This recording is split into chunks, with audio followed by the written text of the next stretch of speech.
अस्सलाम वालेकुम। क्या हाल चाल है भाईजान? ठीक ठाक है। क्या बना भाई को? यार स्टार्ट नहीं हो रही। तुरंत आ रहा है। स्टार्ट नहीं आ रहा। आपकी कोई हेल्प कर सकता हूँ? ये शांति साई नहीं है। इधर शॉप भी कोई नहीं है तो आपको पहुंचा सकता हूँ मैं। शॉप तक पहुंचा सकता हूँ आपको, दुकान तक।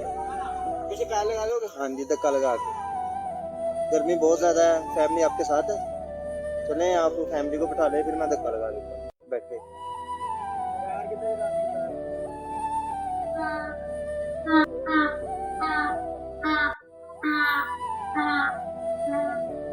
पेट्रोल वगैरह है भाई? हो? हाँ तेल क्या? चले बैठे।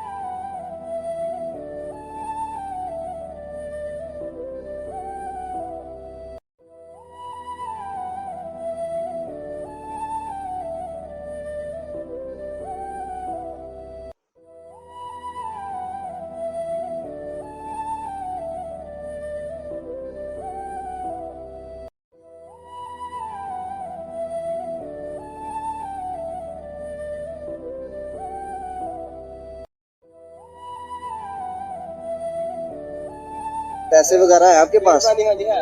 ठीक है।